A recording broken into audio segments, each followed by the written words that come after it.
Hello दोस्तों, स्वागत है आपका आपके अपने यूट्यूब चैनल दिसार जीकेजीएस क्लासेस में। दोस्तों, आप सब लोग कैसे हैं? उम्मीद करते हैं आप सब लोग अच्छे होंगे, स्वस्थ होंगे, मस्त होंगे और अपनी तैयारी बेहतरीन तरीके से आप सभी कर रहे होंगे। दोस्तों, हम आपके लिए लेके आ गए हैं आरआरबी एनटीपीसी एग्जाम एनालिसिस, जिसमें दोस्तों आज हम आपको करवाने वाले हैं 12 अगस्त को सारे शिफ्टों में पूछे गए क्वेश्चंस को। और दोस्तों, हम सारे क्वेश्चन जो है एमसीक्यू के रूप में आपके लिए लेके आए हैं, ताकि आप अपनी तैयारी जांच सके कि आप कितने क्वेश्चन सही कर पा रहे हैं। और दोस्तों, हम आपके लिए एकदम 100% रियल और ऑथेंटिक क्वेश्चन लेके आए हैं। दोस्तों, वीडियो अच्छा लगे वीडियो को लाइक कीजिएगा, शेयर कीजिएगा, कमेंट कीजिएगा। चैनल पे नए हैं, चैनल को सब्सक्राइब कर लीजिएगा पल पल की अपडेट के लिए। इसकी पीडीएफ फाइल के लिए दोस्तों आप हमारा टेलीग्राम चैनल ज्वाइन कर सकते हैं। टेलीग्राम चैनल का लिंक मैंने डिस्क्रिप्शन बॉक्स में आपको दे दिया है। दोस्तों, वीडियो लास्ट तक देखिएगा। हमने इसमें एक्स्ट्रा फैक्ट भी जुड़ा है, ताकि आने वाली शिफ्टों के लिए आपके लिए क्वेश्चन फंस सके। दोस्तों, चलो देर ना करते हुए स्टार्ट करते हैं आज का अपना सेशन।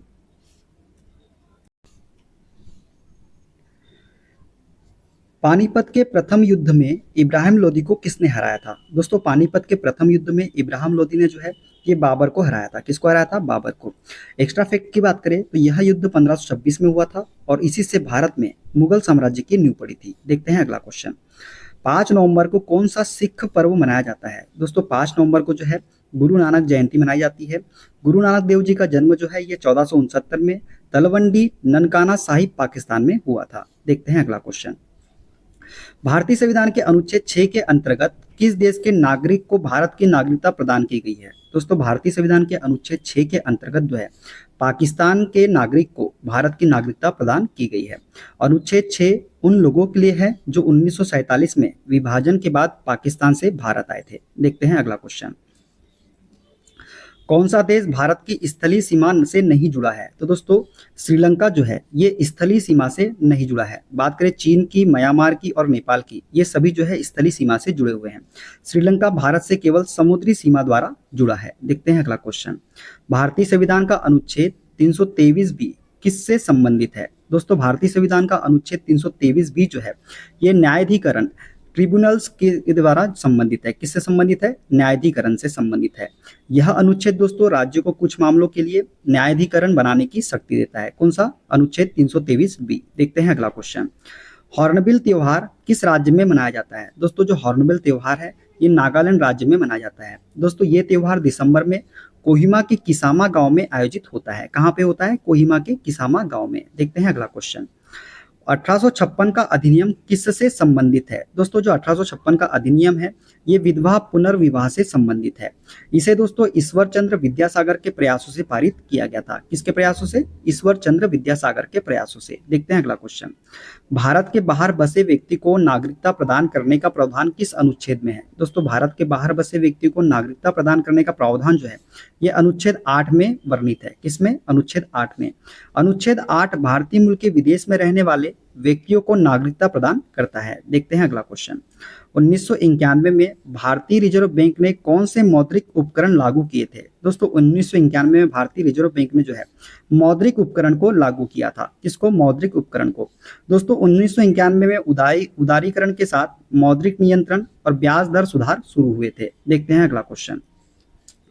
स्वतंत्रता के समय भारत की अधिकांश कार्यशील जनसंख्या किस क्षेत्र पर संलग्न थी? दोस्तों, स्वतंत्रता के समय भारत की अधिकांश कार्यशील जनसंख्या जो है ये कृषि पर संलग्न थी। किस पर? कृषि पर। 1947 में लगभग 70% जनसंख्या कृषि क्षेत्र में कार्यरत थी। कब? 1947 में। देखते हैं अगला क्वेश्चन। स्वतंत्रता के समय भारतीय अर्थव्यवस्था किस पर निर्भर थी? दोस्तों, स्वतंत्रता के समय भारतीय अर्थव्यवस्था जो है ये कृषि पर निर्भर थी। किस पर? कृषि पर। कृषि में भी मुख्य रूप से वर्षा आधारित खेती पर निर्भरता थी। किस पर? वर्षा आधारित खेती पर। देखते हैं अगला क्वेश्चन। भारत के पूर्वी तट की मुख्य विशेषता क्या है? दोस्तों, भारत के पूर्वी तट की मुख्य विशेषता है चौड़े तटीय मैदान। कौन से? चौड़े तटीय मैदान। पूर्वी तट पर डेल्टा का निर्माण अधिक होता है, जैसे गोदावरी हो गया, कृष्णा डेल्टा हो गया, इसका निर्माण जो है पूर्वी तट पर अधिक होता है। देखते हैं अगला क्वेश्चन। बंगाल के गवर्नर जनरल को भारत का गवर्नर जनरल किस अधिनियम के तहत बनाया गया था? दोस्तों, बंगाल के गवर्नर जनरल को भारत का गवर्नर जनरल जो है ये चार्टर एक्ट 1833 के तहत बनाया गया था। किसके तहत? चार्टर एक्ट 1833 के। देखते हैं अगला क्वेश्चन। दोस्तों इस अधिनियम से लॉर्ड विलियम बेंटिक पहले भारत के गवर्नर जनरल बने थे। तो दोस्तों भारत के पहले गवर्नर जनरल कौन बने थे? तो विलियम बेंटिक बने थे। देखते हैं अगला क्वेश्चन। मन्नार की खाड़ी किन दो देशों के बीच स्थित है? दोस्तों जो मन्नार की खाड़ी है ये भारत और श्रीलंका के मध्य स्थित है। किसके भी मध्य? भारत और श्रीलंका के मध्य। दोस्तों यह खाड़ी पंबन द्वीप, रामेश्वरम और श्रीलंका के बीच स्थित है। पंबन द्वीप कहाँ पे? तो रामेश्वरम तमिलनाडु में है। देखते हैं अगला क्वेश्चन। कंप्यूटर में कर्सर को पॉइंट करने के लिए किस उपकरण का उपयोग किया जाता है? दोस्तों कंप्यूटर में कर्सर को पॉइंट करने के लिए माउस का उपयोग किया जाता है। किसका? माउस का। माउस का आविष्कार दोस्तों 1964 में डगलस एंगलबॉट ने किया था। किसने किया था? डगलस एंगलबॉट ने किया था। देखते हैं अगला क्वेश्चन। 25वें आईफा अवार्ड समारोह में सर्वश्रेष्ठ फीचर फिल्म का पुरस्कार किसे दिया गया? दोस्तों 25वें आईफा अवार्ड समारोह में सर्वश्रेष्ठ फीचर फिल्म का पुरस्कार जो है ये लापता लेडीज को दिया गया था। किसको? लापता लेडीज को। दोस्तों लापता लेडीज का निर्देशन जो है किसने किया है? किरण राव ने किया है। देखते हैं अगला क्वेश्चन। 2025 में पैरा एथलेटिक्स विश्व चैंपियनशिप की मेजबानी किस देश ने की है? दोस्तों 2025 में पैरा एथलेटिक्स विश्व चैंपियनशिप की मेजबानी जो है ये नई दिल्ली भारत ने की है। किसने की है? नई दिल्ली भारत ने। यह पहली बार था जब भारत ने इस चैंपियनशिप की मेजबानी की थी। देखते हैं अगला क्वेश्चन। इम्पल्स क्या है? दोस्तों इम्पल्स जो है बल इंटू समय, ये क्या कहलाता है? इम्पल्स कहलाता है। इम्पल्स की एसआई इकाई क्या होती है? तो न्यूटन सेकेंड जो है ये इम्पल्स की एसआई इकाई है। देखते हैं अगला क्वेश्चन। ग्रामीण युवाओं को कौन सी योजना रोजगार कौशल प्रशिक्षण प्रदान करती है? तो दोस्तों दीनदयाल उपाध्याय ग्रामीण कौशल योजना जो है ये ग्रामीण युवाओं को रोजगार कौशल प्रशिक्षण प्रदान करती है। दोस्तों ये योजना 2014 में ग्रामीण विकास मंत्रालय द्वारा शुरू की गई थी। किसके द्वारा? ग्रामीण विकास मंत्रालय के द्वारा। देखते हैं अगला क्वेश्चन। 2025 में भारत का एचडीआई स्कोर क्या रहा है? तो दोस्तों भारत 2025 में भारत का एचडीआई स्कोर जो है ये रहा है 0.685। कितना रहा है? 0.685। एचडीआई मानव विकास सूचकांक को यूएनडीपी जारी करता है। देखते हैं अगला क्वेश्चन। 1827 में गणित में एम्पियर की कौन सी पुस्तक प्रकाशित की गई थी? दोस्तों 1827 में गणित में एम्पियर की जो पुस्तक प्रकाशित की गई थी वो थी ईसाई सुरला फिलोसफी दिस साइंसेस। कौन सी थी? ईसाई Surla philosophy this sciences. Ampere विद्युत चुंबकत्व के जनक माने जाते हैं। जो एम्पियर है किसके जनक है? विद्युत चुंबकत्व के। देखते हैं अगला क्वेश्चन। कठपुतली नृत्य किस राज्य का है? दोस्तों जो कठपुतली नृत्य है ये राजस्थान राज्य का है। कहाँ का? राजस्थान का। इसे कठपुतली शो भी कहते हैं और यह राजस्थान की लोक कला का प्रमुख हिस्सा है। देखते हैं अगला क्वेश्चन। कंप्यूटर में समय दिनांक और बैकग्राउंड बदलने के लिए किसका उपयोग किया जाता है? दोस्तों कंप्यूटर में समय दिनांक और बैकग्राउंड को बदलने के लिए जो है कंट्रोल पैनल का उपयोग किया जाता है। किसका? कंट्रोल पैनल का। Control panel Windows operating system का सेटिंग प्रबंधन उपकरण है। देखते हैं अगला क्वेश्चन। पांडे और चेर की प्रशासनिक इकाई में क्या समानता थी? दोस्तों पांडे और चेर की प्रशासनिक इकाई में समानता थी क्या? मंडल प्रणाली। कौन सी? मंडल प्रणाली जो है पांडे और चेर की प्रशासनिक इकाई में समानता थी। प्राचीन दक्षिण भारत में दोनों राज्यों में मंडल प्रशासनिक इकाइयां थी। देखते हैं अगला क्वेश्चन। वैज्ञानिक हेराल्ड उरे को किसकी खोज के लिए रसायन विज्ञान का नोबेल पुरस्कार दिया गया था? दोस्तों वैज्ञानिक हेराल्ड उरे को ड्यूटेरियम की खोज के लिए रसायन विज्ञान का नोबेल पुरस्कार दिया गया था। इन्हें 1934 में ड्यूटेरियम की खोज के लिए नोबेल पुरस्कार मिला था। देखते हैं अगला क्वेश्चन। कीर्ति योजना कब शुरू हुई थी? दोस्तों कीर्ति योजना जो है ये 2024 में शुरू हुई थी। कब शुरू हुई थी? 2024 में। यह योजना महिला सशक्तिकरण और कौशल विकास के लिए शुरू की गई थी। देखते हैं अगला क्वेश्चन। 2025 में कबड्डी विश्व कप में पुरुष और महिला दोनों श्रेणी में विजेता कौन सा देश था? तो दोस्तों 2025 कबड्डी विश्व कप में पुरुष और महिला दोनों श्रेणी में विजेता था ये था हमारा देश भारत। भारत ने पुरुष और महिला दोनों वर्ग में लगातार खिताब जीतकर कबड्डी में अपनी विश्व स्तरीय बढ़त को फिर साबित किया है। देखते हैं अगला क्वेश्चन। खेलो इंडिया यूथ गेम्स 2025 का शुभंकर मास्कट क्या था? तो दोस्तों खेलो इंडिया यूथ गेम्स 2025 का शुभंकर था गजसिंह या गजसिम्हा। तो दोस्तों गजसिंह का डिजाइन हाथी और शेर के रूप को मिलाकर बनाया गया है जो शक्ति और साहस का प्रतीक है। तो इसका राइट आंसर क्या हो जाएगा? ऑप्शन नंबर सी हो जाएगा। देखते हैं अगला क्वेश्चन। मूल संविधान में संपत्ति का अधिकार संविधान के किस अनुच्छेद में था? तो दोस्तों मूल संविधान में संपत्ति का अधिकार संविधान के अनुच्छेद 31 में था। किस में था? अनुच्छेद 31 में। 1978 के 44वें संविधान संशोधन द्वारा संपत्ति के अधिकार को मौलिक अधिकार से हटाकर विधिक अधिकार बना दिया गया। देखते हैं अगला क्वेश्चन। यूरेशिया में हड़प्पा वासियों द्वारा उगाई गई पहली फसल कौन सी थी? तो दोस्तों यूरेशिया में हड़प्पा वासियों द्वारा उगाई गई पहली फसल जो थी ये थी गेहूं और जौ। कौन सी थी? गेहूं और जौ थी। हड़प्पा सभ्यता में कृषि की शुरुआत सिंधु नदी के किनारे गेहूं और जौ की खेती से हुई थी। देखते हैं अगला क्वेश्चन। राजस्थान में पाई जाने वाली प्रमुख भू आकृति कौन सी है? तो दोस्तों राजस्थान में पाई जाने वाली प्रमुख भू आकृति है रेतीले टीले। रेतीले टीले जो है ये राजस्थान में पाई जाने वाली प्रमुख भू आकृति है। राजस्थान के थार मरुस्थल में रेतीले टीलों का निर्माण हवा के अपर्दन और जमाव के कारण होता है। देखते हैं अगला क्वेश्चन। बेकिंग सोडा का रासायनिक नाम क्या है? तो दोस्तों बेकिंग सोडा का रासायनिक नाम जो है यह है सोडियम बाइकार्बोनेट। क्या है? Sodium bicarbonate. Sodium bicarbonate NaSCO3 का उपयोग केक फुलाने, सफाई और एसिडिटी दूर करने में होता है। देखते हैं अगला क्वेश्चन। यांत्रिक ऊर्जा का विमी सूत्र क्या है? दोस्तों यांत्रिक ऊर्जा का जो विमी सूत्र होता है ये होता है क्या? M1L2T-2। जो M1L2T-2 जो है यांत्रिक ऊर्जा का विमी सूत्र है। यांत्रिक ऊर्जा का विमी सूत्र कार्य और गतिज ऊर्जा के समान होता है। किसके समान होता है? कार्य और गतिज ऊर्जा के समान ही होता है यांत्रिक ऊर्जा का विमी सूत्र। देखते हैं अगला क्वेश्चन। वैश्विक नवाचार सूचकांक 2024 में कौन सा देश पहले स्थान पर था? दोस्तों वैश्विक नवाचार सूचकांक 2024 में जो देश पहले स्थान पे था वो था हमारा स्विट्जरलैंड। कौन सा था? स्विट्जरलैंड। स्विट्जरलैंड जो है वैश्विक नवाचार सूचकांक 2024 में शीर्ष स्थान पर था। स्विट्जरलैंड कई वर्षों से नवाचार सूचकांक में शीर्ष पर है, विशेषकर उच्च शोध और विकास निवेश के कारण। देखते हैं अगला क्वेश्चन। रेलवे का विकास किस सदी में हुआ था? दोस्तों जो रेलवे का विकास है ये 19वीं सदी में हुआ था। कौन सी सदी में? 19वीं सदी में। 19वीं सदी में औद्योगिक क्रांति के दौरान रेलवे का तीव्र विकास हुआ, जिससे व्यापार और यात्रा आसान हुई थी। देखते हैं अगला क्वेश्चन। ग्रैंड ओल्ड मैन के नाम से किसे जाना जाता है? दोस्तों ग्रैंड ओल्ड मैन के नाम से जो है दादा भाई नौरोजी को जाना जाता है। किसको? दादा भाई नौरोजी को। दादा भाई नौरोजी भारतीय राष्ट्रीय कांग्रेस के संस्थापक नेताओं में से थे और उन्हें ड्रेन थ्योरी दी थी। कौन सी थ्योरी दी थी? ड्रेन थ्योरी दी थी दादा भाई नौरोजी ने। देखते हैं अगला क्वेश्चन। रानी की वाव किस नदी के किनारे स्थित है? दोस्तों जो रानी की वाव है ये सरस्वती नदी के किनारे स्थित है। कौन सी नदी के किनारे? सरस्वती नदी के किनारे। रानी की वाव पाटन गुजरात में स्थित है और यह यूनेस्को विश्व धरोहर स्थल में शामिल है। किसमें? विश्व धरोहर स्थल में शामिल है यूनेस्को की। देखते हैं अगला क्वेश्चन। 25वें संविधान संशोधन 1971 द्वारा किस अनुच्छेद में संशोधन किया गया? तो दोस्तों 25वें संविधान संशोधन 1971 के द्वारा जो है अनुच्छेद 31 में संशोधन किया गया था। किसमें? अनुच्छेद 31 में।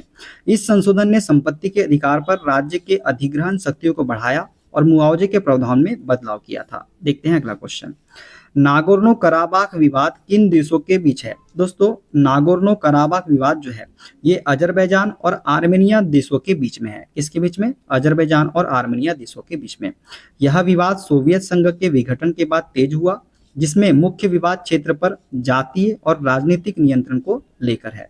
मुख्य विवाद किस पर है? क्षेत्र पर जातीय और राजनीतिक नियंत्रण को लेकर है। देखते हैं अगला क्वेश्चन। छठवां बिम्स्टेक 2025 सम्मेलन कहाँ आयोजित किया गया था? दोस्तों छठवां बिम्स्टेक 2025 सम्मेलन जो है ये बैंकॉक थाईलैंड में आयोजित किया गया था। किस में आयोजित किया गया था? बैंकॉक थाईलैंड में। बिम्स्टेक में 7 सदस्य देश शामिल हैं और यह बंगाल की खाड़ी के आसपास क्षेत्रीय सहयोग के लिए कार्य करता है। देखते हैं अगला क्वेश्चन।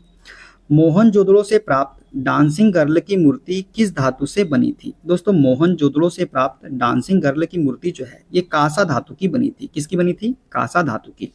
यह मूर्ति सिंधु घाटी सभ्यता की उन्नत धातु कला और कलात्मक कौशल का प्रमाण है। देखते हैं अगला क्वेश्चन। गौतम बुद्ध के पूर्व जन्मों की कहानियां किस साहित्य में लिखी गई है? दोस्तों गौतम बुद्ध के पूर्व जन्मों की कहानियां जो है ये जातक कथा में लिखी गई है। किसमें? जातक कथा में। जातक कथाएं बौद्ध साहित्य का हिस्सा है जो नैतिक शिक्षा और दानशीलता पर आधारित है। देखते हैं अगला क्वेश्चन। किस द्वीप का नाम सुभाष चंद्र बोस के नाम पर रखा गया है? तो दोस्तों रॉस द्वीप का नाम जो है ये सुभाष चंद्र बोस के नाम पर रखा गया है। 2018 में रॉस द्वीप का नाम बदलकर नेताजी सुभाष चंद्र बोस द्वीप कर दिया गया है। कब किया गया है? 2018 में। देखते हैं अगला क्वेश्चन। इंदिरा गांधी ने चुनाव जीतकर कौन सा महत्वपूर्ण कदम उठाया था? दोस्तों इंदिरा गांधी ने जब चुनाव जीता था तो उन्होंने प्रिवी पर्स समाप्त किया था। कौन सा? Privy purse. प्रिवी पर्स समाप्त कर रियासतों के शासकों को मिलने वाला आजीवन पेंशन और विशेष अधिकार जो है खत्म कर दिए थे इंदिरा गांधी ने। देखते हैं अगला question. Weight lifter Harshvardhan Sahu किस राज्य से संबंधित है? दोस्तों जो वेट लिफ्टर हर्षवर्धन साहू है ये उड़ीसा राज्य से संबंधित है। कौन से राज्य से? उड़ीसा। हर्षवर्धन साहू ने कई राष्ट्रीय स्तर की वेट लिफ्टिंग प्रतियोगिताओं में पदक जीते हैं। देखते हैं अगला क्वेश्चन। लोक अदालत में किस प्रकार के मामलों की सुनवाई नहीं होती है? तो दोस्तों लोक अदालत में दीवानी विवाद की सुनवाई होती है, बैंक रिकवरी की होती है, पारिवारिक विवाद की होती है, लेकिन हत्या की सुनवाई जो है ये लोक अदालत में नहीं होती है।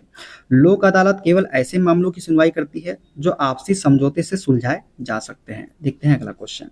सदाबहार पर्णपाती वन किस क्षेत्र में पाए जाते हैं? दोस्तों जो सदाबहार पर्णपाती वन है ये भूमध्य रेखीय क्षेत्र में पाए जाते हैं। कहाँ पे? भूमध्य रेखीय क्षेत्र में। भूमध्य रेखीय क्षेत्र में साल भर अधिक वर्षा और समान तापमान के कारण यह वन पाए जाते हैं। देखते हैं अगला क्वेश्चन। महिलाओं को एआई के बारे में जागरूक करने और साइबर अपराध से सुरक्षा के लिए कौन सी योजना चलाई गई है? तो दोस्तों महिलाओं को एआई के बारे में जागरूक करने और साइबर अपराध से सुरक्षा के लिए साइबर सखी योजना चलाई गई है। कौन सी योजना? साइबर सखी योजना। साइबर सखी योजना के तहत महिलाओं को ऑनलाइन सुरक्षा, गोपनीयता और एआई तकनीक के सुरक्षित उपयोग की ट्रेनिंग दी जाती है। देखते हैं अगला क्वेश्चन।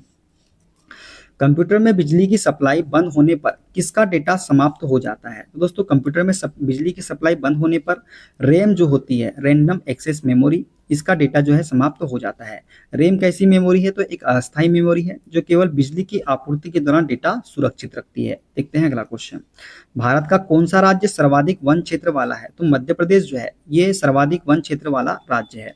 मध्य प्रदेश का लगभग 25% क्षेत्र जंगलों से ढका हुआ है। देखते हैं अगला क्वेश्चन। हरित क्रांति में भारत का कौन सा हिस्सा सबसे ज्यादा प्रभावित हुआ था? दोस्तों हरित क्रांति में भारत का उत्तर भारत जो है ये सबसे ज्यादा प्रभावित हुआ था। हरित क्रांति का सबसे अधिक लाभ पंजाब, हरियाणा और पश्चिमी उत्तर प्रदेश को मिला है। देखते हैं अगला क्वेश्चन। सभा के बारे में कौन सा कथन सत्य है? दोस्तों सभा के बारे में जो सत्य कथन है यह वैदिक काल की सैन्य परिषद थी। सभा वैदिक काल में राजा को सलाह देने वाली परिषद थी जिसमें प्रमुख लोग शामिल होते थे। देखते हैं अगला क्वेश्चन। कौन सा तत्व जल प्रदूषक है? तो लेड जो है दोस्तों ये जल प्रदूषक है। कौन सा तत्व? लेड। पानी में लेड की उपस्थिति गंभीर स्वास्थ्य समस्याएं जैसे मस्तिष्क क्षति और तंत्रिका विकार पैदा कर सकती है। देखते हैं अगला क्वेश्चन। डेंगू बुखार के लिए किस वैक्सीन का उपयोग किया जाता है? दोस्तों डेंगू बुखार के लिए जो है टेक 003 क्यूडेंगा वैक्सीन का उपयोग किया जाता है। किसके लिए? डेंगू बुखार के लिए। क्यूडेंगा वैक्सीन डेंगू वायरस के चारों प्रकारों के खिलाफ सुरक्षा प्रदान करती है और इसे WHO ने अनुमोदित किया है। देखते हैं अगला क्वेश्चन। संघ लोक सेवा आयोग यूपीएससी के वर्तमान अध्यक्ष कौन है? तो दोस्तों संघ लोक सेवा आयोग यूपीएससी के वर्तमान अध्यक्ष जो है ये डॉक्टर अजय कुमार है। कौन है? डॉक्टर अजय कुमार। यूपीएससी की स्थापना 1 अक्टूबर 1926 को हुई थी। देखते हैं अगला क्वेश्चन। लापता लेडीज फिल्म के निर्देशक कौन है? तो लापता लेडीज फिल्म के निर्देशक है किरण राव। किरण राव जो है लापता लेडीज के निर्देशक है। लापता लेडीज 2024 में रिलीज हुई कॉमेडी ड्रामा फिल्म है। देखते हैं अगला क्वेश्चन।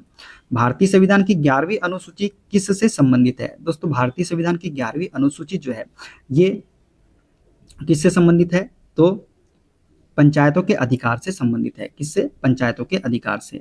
11वीं अनुसूची में पंचायतों के 29 विषय सूचीबद्ध है। कितने विषय? 29 विषय। देखते हैं अगला क्वेश्चन। भारत का नेपोलियन किसे कहा जाता है? दोस्तों भारत का नेपोलियन जो है ये समुद्रगुप्त को कहा जाता है। किसको? समुद्रगुप्त को। समुद्रगुप्त ने गुप्त साम्राज्य का व्यापक विस्तार किया था। देखते हैं अगला क्वेश्चन। मार्च 2025 में डीआरडीओ और भारतीय नौसेना ने किस मिसाइल का सफलतापूर्वक परीक्षण किया? तो दोस्तों मार्च 2025 में डीआरडीओ और भारतीय नौसेना ने VLSRSAM मिसाइल का सफलतापूर्वक परीक्षण किया। अब VLSRSAM का पूरा नाम क्या है? Vertical launch short range surface to air missile. देखते हैं अगला क्वेश्चन। अंतर्राष्ट्रीय ओलंपिक समिति की पहली महिला और अफ्रीकी अध्यक्ष कौन चुनी गई? तो दोस्तों अंतर्राष्ट्रीय ओलंपिक समिति की पहली महिला और अफ्रीकी अध्यक्ष जो है ये कस्ट्री कोवेंट्री चुनी गई है। कौन? कस्ट्री कोवेंट्री। कस्ट्री कोवेंट्री जिम्बाब्वे की पूर्व ओलंपिक तैराक है। देखते हैं अगला क्वेश्चन। लाल किले के निर्माण के समय मुगल शासक कौन था? दोस्तों लाल किले के निर्माण के समय जो मुगल शासक था वो था हमारा शाहजहां। कौन? शाहजहां। लाल किले का निर्माण 1638 से 1648 के बीच हुआ था। देखते हैं अगला क्वेश्चन। एंजियोस्पर्म पौधों में यौन प्रजनन में कौन सा अंग शामिल होता है? तो दोस्तों एंजियोस्पर्म पौधों में यौन प्रजनन में जो है फूल शामिल होता है। कौन सा? फूल। फूल में नर पुकेसर और मादा अंडप यौन अंग होते हैं। देखते हैं अगला क्वेश्चन। डीआरडीओ और भारतीय नौसेना द्वारा विकसित नया अंडर वाटर स्तरीय माइन कौन सा है? तो ये है multi influence ground mine. Multi influence ground mine जो है ये डीआरडीओ और भारतीय नौसेना द्वारा विकसित नया अंडर वाटर स्तरीय माइन है। देखते हैं अगला क्वेश्चन। भारत के दो स्थलरुद्ध पड़ोसी देश कौन से हैं? तो दोस्तों भारत के दो स्थलरुद्ध पड़ोसी देश है नेपाल और भूटान। कौन से हैं? नेपाल और भूटान है। देखते हैं अगला क्वेश्चन।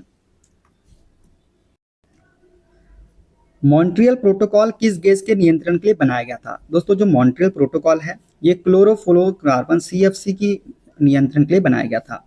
यह प्रोटोकॉल 1987 में ओजोन परत की सुरक्षा के लिए अपनाया गया था। देखते हैं अगला क्वेश्चन। 1857 की क्रांति का इनमें से कौन सा कारण नहीं था? तो दोस्तों लो वेजेस जो है ये 1857 की क्रांति का कारण नहीं था।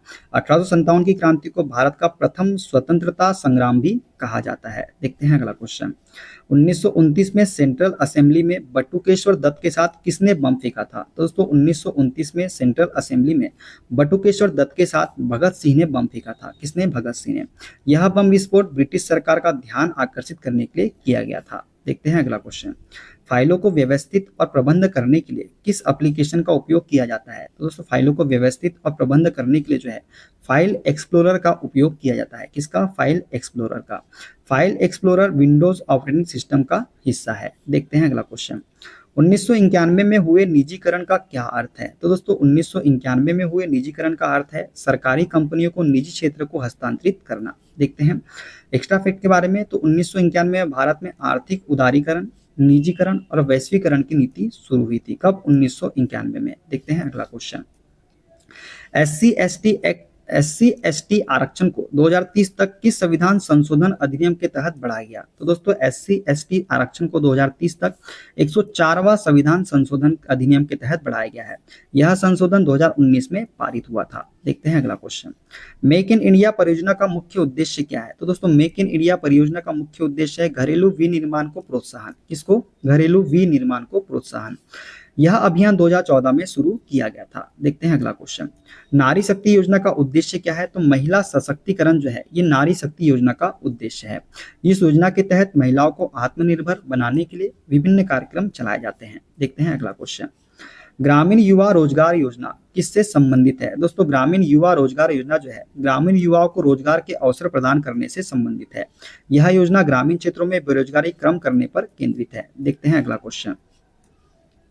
देवपुत्र की परिभाषा क्या है? तो दोस्तों गुप्त काल में राजा का उपनाम था देवपुत्र। गुप्तकालीन राजाओं को देवपुत्र कहा जाता था। देखते हैं अगला क्वेश्चन।